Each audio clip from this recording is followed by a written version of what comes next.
Courseulles-sur-Mer is a resort town and fishing harbour on the Normandy coast, about 20 kilometres to the north of the city of Caen.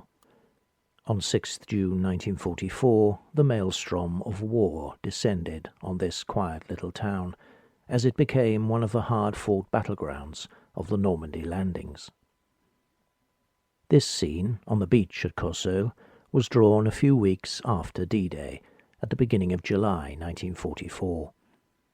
It is part of the Imperial War Museum's art collection, and is catalogued under the title Shrimpers and Erect LCT at Courseulles, July 1944. It was painted by the British artist Stephen Bone, who was present during the Normandy landings as an official British war artist attached to the Royal Navy, and produced many paintings and drawings of the unfolding operation.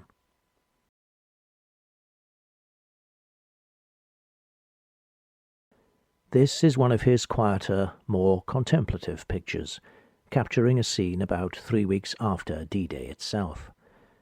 It is a drawing in pencil and coloured chalk on a sheet of paper about 25 centimetres high and 36 centimetres wide. On the sandy beach, marked by the ripples left by the advancing and receding tides, lies the steel hull of a beached and upturned vessel, huge and yet helpless, like a stranded whale.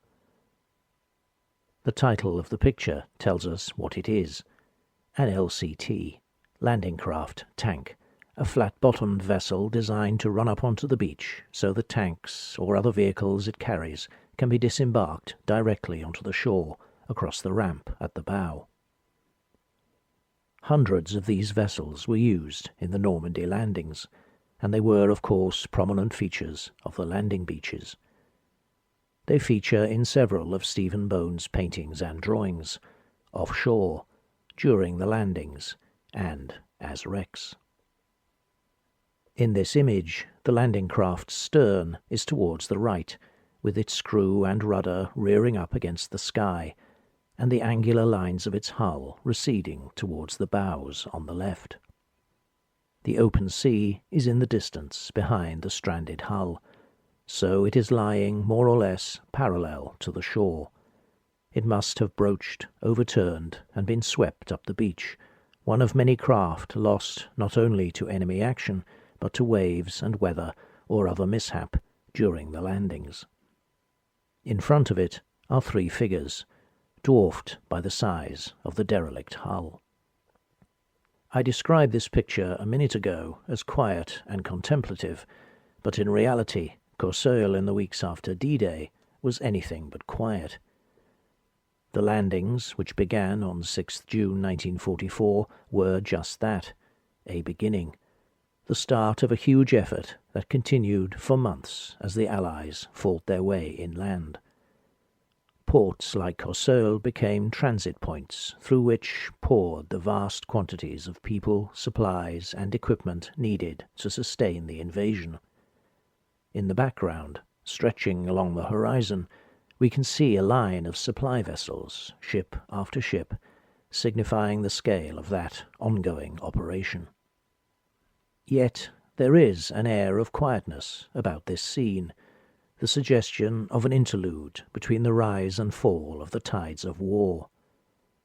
The hull of the landing craft is a creation of modern war, but it also has the air of an ancient relic, monumental, half buried in sand, a vestige of some mighty but long-lost civilization. The inclusion of the diminutive figures to indicate scale is itself part of a long artistic tradition of depicting such scenes of ancient, decaying greatness. But in this image the figures have a deeper significance. They are not simply pictorial accessories or a picturesque addition to the scene. The title of the picture describes them as shrimpers, and they are indeed shrimp fishers, pêcheurs de crevettes, part of the inshore shellfish fishing industry that was an important part of the economy all along the French Atlantic coast. They carry the baskets and long-handled nets that are the tools of their trade. The Imperial War Museum description of the picture describes the figures like this. 3 fishermen stand next to the upturned hull of a landing craft tank on a sandy beach. But 2 of the figures are not fishermen, but fisherwomen, wearing skirts and handkerchiefs tied over their hair. Women were a vital part of the shellfish fishery in France, and in many areas dominated the workforce, and in his depiction Stephen Bone has taken care to give them their due. If you would like to know more about this, and particularly about the role of women, you might like to watch my video on the painting Fisher Girl of Picardy by Elizabeth Nourse, which I will link at the end.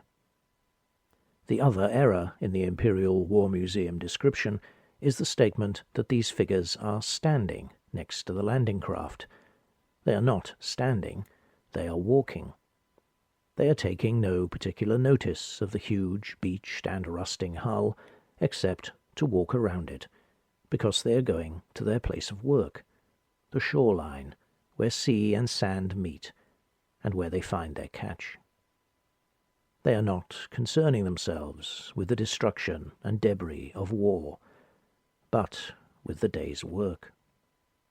The Battle of Normandy was fought for freedom as a great ideal, but the great ideal of freedom, if it is to mean anything, is always made up of the countless small freedoms of everyday life.